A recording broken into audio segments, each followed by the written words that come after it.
Before this video begins, let me ask you a simple question. Have you noticed that your salary goes up every few years, but your life doesn't really get better? Do you work more, get more tired, and save less? Do you feel like money disappears from your hands no matter how smart you try to be? Now imagine this number. In the year 2000, $100 could buy what nearly $180 buys today. That means more than half of your money's value disappeared in one generation. And it wasn't stolen by a thief. It wasn't taken by a company. It was taken by a system, working silently. This video is not about conspiracy theories. It's about the real rules of the game. Rules nobody teaches you at school. Rules nobody explains at work. But rules that control your life from your first paycheck to your last day. And the story starts with something called money. We think money is stable, a paper, a number, a value. But the truth is, money is an idea, and ideas can be changed with a button. In 1971, the United States removed the gold standard. From that moment, money was no longer limited by real assets. It could be created almost without limits. Today, central banks can create billions of dollars in minutes. For example, during COVID alone, the U.S. printed over $4 trillion in less than 2 years, more than in most of its previous history combined. The institution behind this system is the Federal Reserve. On paper, its job is to protect the economy.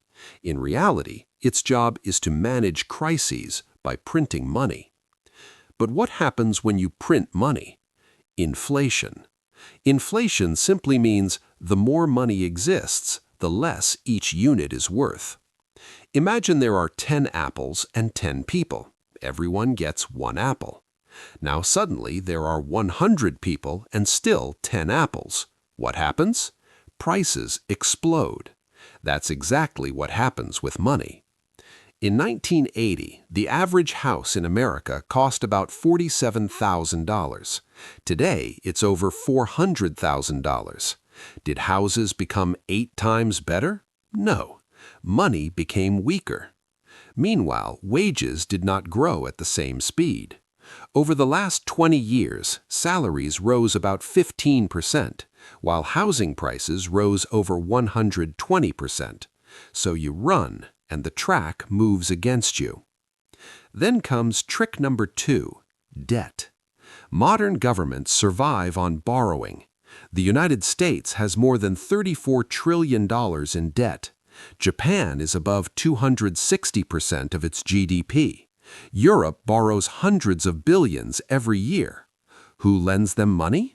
Banks, funds, global institutions like the International Monetary Fund and the World Bank. But who pays it back? Not politicians, not ministers. You, through taxes, through inflation, through reduced services. When a government borrows, it is borrowing from your future. It spends tomorrow's money today. Then comes trick number 3, invisible taxes. You know income tax, you know sales tax, but the most dangerous tax is invisible, inflation. If inflation is 7% per year, you lose 7% of your money every year, even if you pay nothing.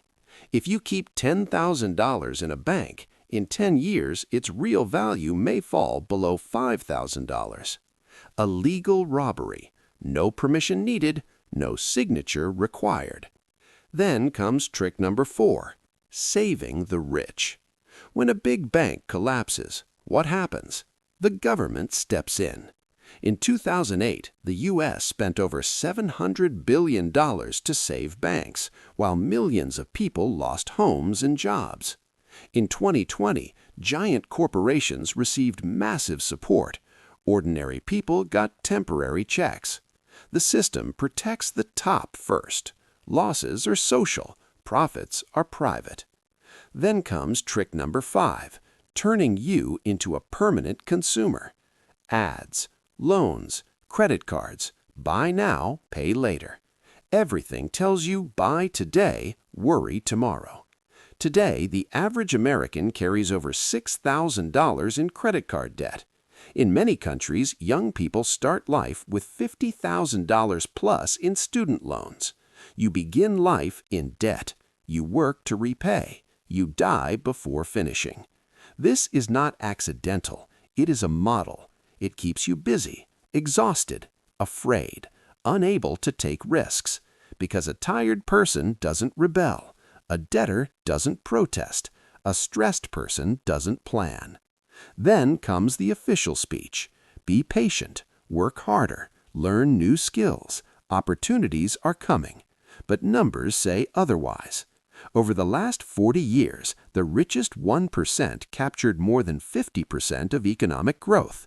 The middle class shrank. Wealth flows upward. Pressure flows downward. Even decision makers admit it sometimes.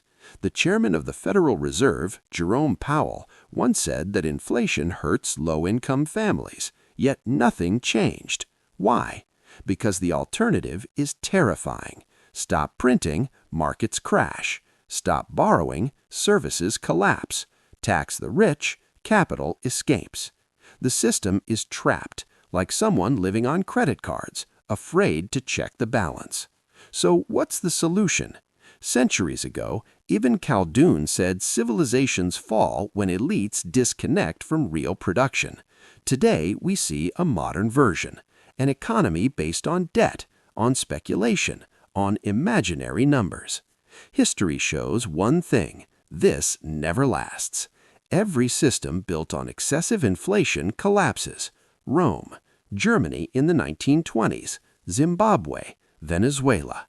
The question is not, will it change? The question is, when and how? And what about you?